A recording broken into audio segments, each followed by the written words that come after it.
तो गाजा की जंग अब ईरान और अमेरिका के युद्ध में भी बदलती दिख रही है। क्यों, आपको अभी पता चलेगा। हमास के खिलाफ जंग के दूसरे संस्करण की शुरुआत से पहले अमेरिकी विदेश मंत्री एंटनी ब्लिंकन इजरायल में थे।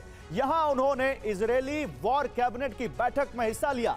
प्रधानमंत्री समेत सारे बड़े मंत्रियों और विपक्ष के नेता से मुलाकात की, खुद इसकी तस्वीरें शेयर की और फिर यूएई रवाना हो गए। युद्ध के बीच अमेरिकी नेताओं के इजरायल दौरे से ऐसा लगता है कि वो इजरायल पहुंचकर उसके युद्ध का सॉफ्टवेयर अपडेट करते हैं। ब्लिंकन हर हफ्ते, हर 10 दिन के बाद वहां पहुंचते हैं और उसके बाद युद्ध में कुछ नया मोड़ आता है। नई रणनीति जैसे वो बनाते हैं, आदेश देते हैं और फिर मध्य पूर्व के अरब देशों की यात्रा पर रवाना हो जाते हैं। अमेरिका के विरोधी तो यह भी कहते हैं कि लगता ऐसा है जैसे अमेरिका ने इजरायल को अरब की तबाही का ठेका दिया हो और अरब की तबाही के लिए इजरायल को किराए पर ले लिया हो। इजरायल और हमास में 7 दिन के युद्ध विराम के बाद युद्ध दोबारा शुरू हो चुका है। युद्ध विराम में कतर का बड़ा रोल था, लेकिन युद्ध विराम आगे नहीं बढ़ा तो अब खबर है कि अमेरिका कतर से नाराज हो गया है। अभी कतर में ही हमास का हेडक्वार्टर है। कतर की राजधानी दोहा में ही इस्माइल हानिया समेत हमास के टॉप लीडर्स, बड़े नेता वहां रहते हैं और मध्य पूर्व में अमेरिका का सबसे बड़ा सैन्य बेस भी कतर ही है। अब अमेरिका ने कतर को दोहा से हमास का हेडक्वार्टर हटाने का आदेश दिया है और ऐसा नहीं करने पर अमेरिका ने कतर को गैर नेटो सहयोगी का दर्जा छीनने और आतंकवाद के मददगार का तमगा देने की चेतावनी दी है। ऐसे में अब चर्चा है कि हमास का हेडक्वार्टर कतर से ईरान शिफ्ट हो सकता है, क्योंकि हमास का सबसे बड़ा समर्थक ईरान है। और ऐसे में अगर ऐसा हुआ तो क्या इराक और अफगानिस्तान की तरह ईरान पर भी अमेरिका सीधा हमला करेगा? यह बड़ा सवाल है। जनरल अस्थाना, आपको लगता है कि यह वाकई अमेरिका का मिशन ईरान है जो वाया गाजा वो पूरा कर रहे हैं? देखिए, अमेरिका का कतर से नाराज होना जायज़ है, क्योंकि कतर ने पहले भी हमास की मदद की है और उनका हेडक्वार्टर उधर है। तो इसलिए अमेरिका की चेतावनी जो है वो इस किस्म से है और कतर के लिए भी, हमास के लिए भी ईरान से अच्छी कोई जगह नहीं है। लेकिन इतना मैं नहीं, इसको थोड़ा प्रीमैच्योरली कहा जाएगा कि अमेरिका ईरान से लड़ने की चाहत रखता है, क्योंकि ईरान से लड़ना उसके हक में नहीं है। और मुझे नहीं लगता कि अमेरिका ईरान में इस समय इन्वॉल्व होना चाहेगा, जबकि यूक्रेन युद्ध चल रहा है, इजराइल हमास लड़ाई ऑलरेडी चल रही है और खाड़ी की लड़ाई एक नए, उसका एक नया एंगल है और उसके नए डायमेंशन है। मुझे नहीं लगता कि वहाँ तक अमेरिका जाना चाहेगा।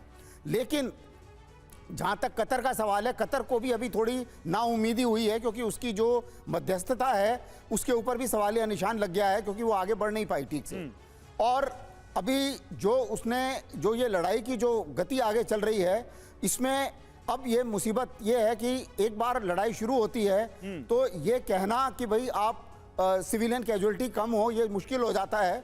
और अगर ठीक है, लेकिन जनरल अस्थाना, आपने कहा कि लड़ाई अमेरिका के हक में नहीं है।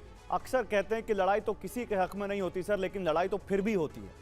लेकिन चलिए, मैं आता हूं आपके पास, आपसे और बात करूंगा, लेकिन इसी बीच देखिए एक तस्वीर आ रही है। साउथ गाजा में सुरंग के ऊपर इमारत पर अटैक हुआ है और वो तस्वीर में दिखाना चाहता हूं। वो तस्वीर देखिए, सुरंग एक बार फिर से सुर्खियों में। साउथ गाजा में सुरंग के ऊपर इमारत पर अटैक, यानी इजरायल ने ये टारगेट किया कि इस इमारत को इसलिए गिराना है क्योंकि इसके नीचे हमास की सुरंग है, और उसके बाद टारगेटेड अटैक किया गया और इमारत पर कैसे हमला किया इजरायल ने, आप इन तस्वीरों में देखिए। ये साउथ गाजा है, ये नॉर्थ गाजा नहीं है।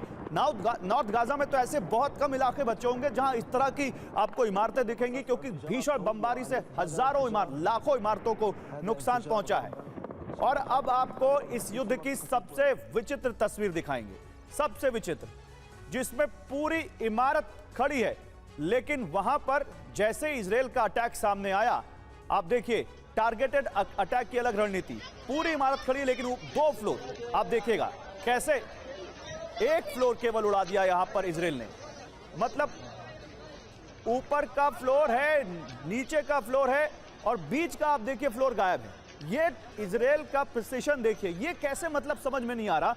ऊपर का फ्लोर है, नीचे का फ्लोर है और बीच का फ्लोर इजरायल ने उड़ा दिया। ये कौन सी टारगेटेड अटैक की तकनीक है जनरल ब्रजेश कुमार, ये आपको समझ में आ रहा है? देखिए, ये कुछ अजीबो गरीब चीज़ें नज़र आएंगी हमको फिल्म के ज़रिए, जो हम फोटोग्राफिक करते हैं या उसको हम रिपोर्ट पेश करते हैं।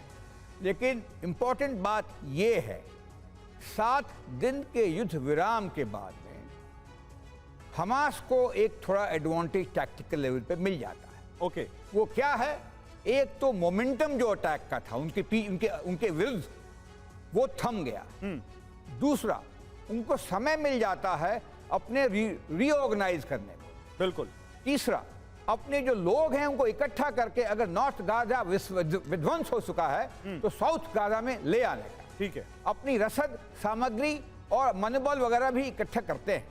तो आपने जो देखा कि जो लड़ाई शुरू हुई अभी 7 दिन के बाद, तो पहला तो जरूर उन्होंने, इजराइल ने नॉर्दर्न गाजा पे हमला किया, लेकिन उनका ध्यान है सेंट्रल या साउथ गाजा के ऊपर, जहां ऐसा माना जाता है कि जितने हमास योद्धा हैं वहां उन सुरंगों में छिपे हुए हैं। ठीक है, नॉर्थ की सुरंगों को देखा गया है, डिस्ट्रॉय किया गया है, और इस 7 दिनों के अंदर इजराइल ने भी काफी इंटेलिजेंस हासिल की ये आप है। बड़ी बात कह रहे हैं सर, लेकिन एक और ग्राफिकल रिपोर्ट में दिखाना चाहता हूं जल्दी से, क्योंकि समय कम है। ऊपर हमने अपने दर्शकों को 5 बयान दिखाए थे, और उसके साथ ही गाजा में जो हालात है वो भी हम लगातार बता रहे हैं कि युद्ध सिर्फ गाजा तक ही नहीं है, अब ये युद्ध चारों ओर है, जिसमें इजराइल हमास और हिजबुल्लाह से तो लड़ ही रहा है, साथ ही हूती को भी टारगेट कर रहा है। यमन की राजधानी सना में हूती के हथियार स्टोर पर इजराइल ने स्ट्राइक कर उसे तबाह कर दिया, तो वही हूती के ड्रोन को भी मार गिराया है।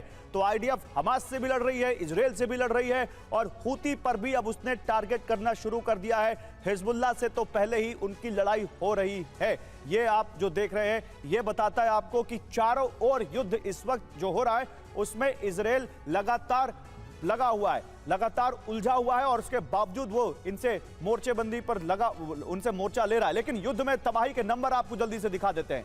देखिए, 50 से ज्यादा मौत आज अगर बात करें तो हो चुकी है केवल आज युद्ध विराम के बाद, लेकिन 16,000 से ज्यादा लोगों की मौत अभी तक 7 अक्टूबर के बाद इस युद्ध में हुई है। उसमें 6,000 से ज्यादा तो बच्चे हैं, 58 पत्रकारों की मौत हुई है, 18 लाख फिलिस्तीनी बेघर हो गए हैं, 110 हमास ने बंधक छोड़े हैं अभी तक, और 137 हमास के कब्जे में बंधक अभी भी हैं। ये अभी तक इस युद्ध के नंबर हैं, और ये बताते हैं कि यह युद्ध अभी खत्म नहीं हुआ, बल्कि और भीषणता के साथ फिर से इजराइल ने शुरू कर दिया है। आप तमाम मेहमानों का बहुत शुक्रिया, समय खत्म हो चुका है। बहुत शुक्रिया हमारे साथ जुड़ने के लिए, और हम दर्शकों का भी बहुत शुक्रिया हमारे साथ बने रहने के लिए शो में। Thank you.